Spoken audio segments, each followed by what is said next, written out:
Bem-vindos a mais um vídeo do canal e hoje eu vou falar sobre como sair da casa do meu pai para morar sozinho. Eu nasci em 1995, então eu faço parte da geração canguru.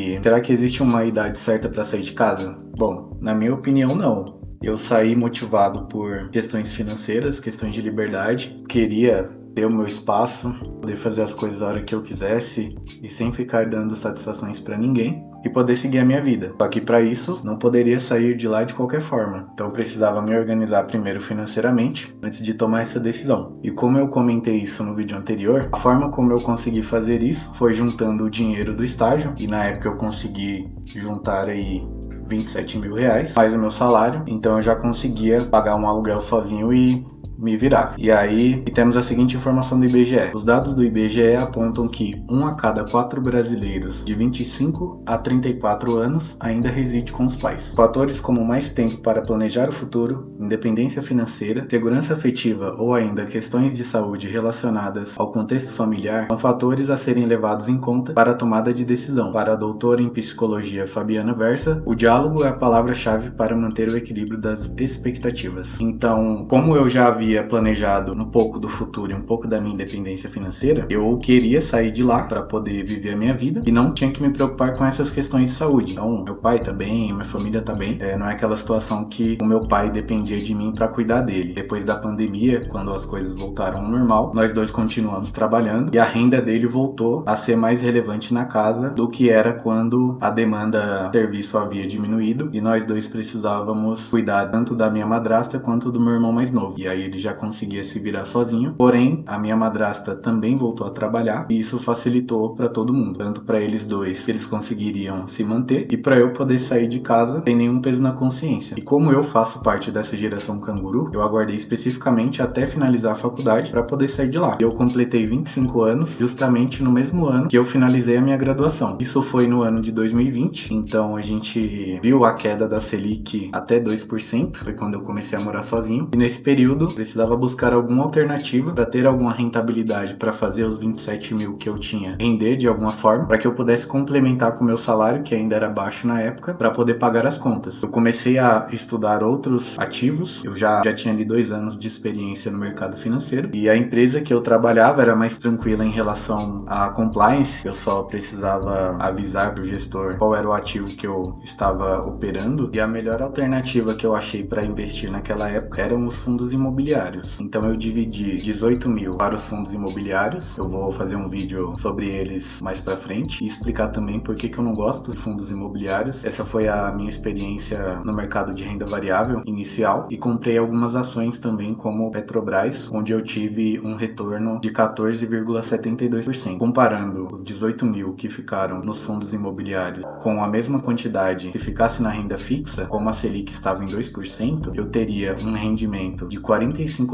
por mês, isso sem descontar os impostos, enquanto que nos fundos imobiliários eu tinha um retorno médio com 18 mil reais investidos de R$ 150 por mês, e aí ficavam 18 mil investidos em renda variável e 9 mil eu deixava de reserva de emergência, caso eu precisasse para alguma emergência, como o próprio nome já sugere, e como eu estava começando a morar de aluguel, eu precisava ter essa garantia para não faltar dinheiro do aluguel, alimentação, transporte e outras coisas. Então eu pretendo ficar mais algum tempo por aqui para acumular mais patrimônio e aí sim pensar em me mudar para um lugar maior e também um lugar melhor localizado. E como eu já havia me formado morando longe, eu preferi continuar morando na mesma região. Pelas periferias de São Paulo é possível encontrar aluguéis com esses valores, e quando eu saí para morar sozinho, eu só tinha a mesa do computador, não tinha nenhum outro móvel, eu tive que comprar tudo do zero. E aí eu coloquei aqui mais ou menos quanto custou cada item, que eu não comprei tudo de uma vez para não ficar descapitalizado, já que a minha reserva de emergência, ela era suficiente aí para eu passar mais ou menos 1 ano e meio caso eu ficasse desempregado nesse período. Então essa era a minha maior preocupação quando eu saí de casa. E aí os primeiros itens que eu comprei foram a cama, o guarda-roupa, o armário da cozinha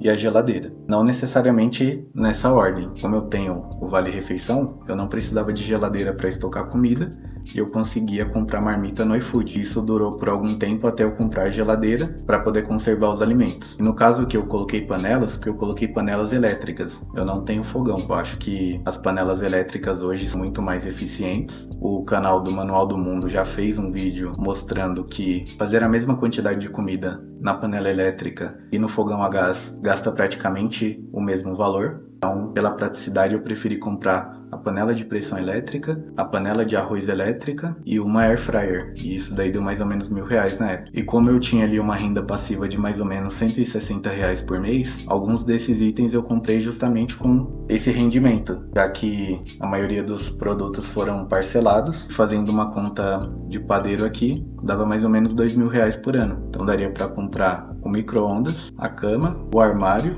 e a mesa, só com os rendimentos dos fundos imobiliários.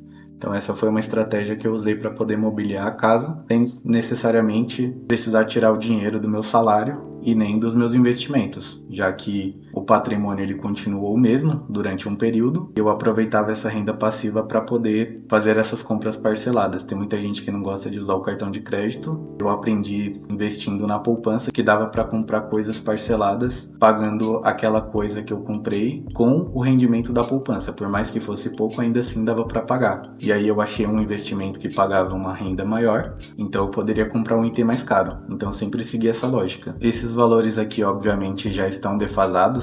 Tanto o meu salário quanto os meus investimentos já aumentaram. E a única coisa que não aumentou muito foi o aluguel. Então eu moro na mesma casa há 3 anos. O meu aluguel saiu de R$450 para R$500. E eu acho que isso aconteceu porque aqui onde eu moro são 4 casas e apenas 2 estão ocupadas. Então eu imagino que o dono da casa não aumente muito o aluguel para que as pessoas não saiam e ele acabe tendo um prejuízo ou deixe de ganhar um dinheiro que já é garantido. Então é isso por hoje, pessoal. No próximo vídeo eu vou falar por que é importante você parecer pobre. Essa é uma das estratégias que eu utilizo também para poder acumular um pouco mais de patrimônio. E também a questão de não morar em outros lugares mais caros devido à insegurança da cidade e como as periferias estão mais seguras em relação aos bairros mais nobres e também pelos preços que são bem mais baratos para viver.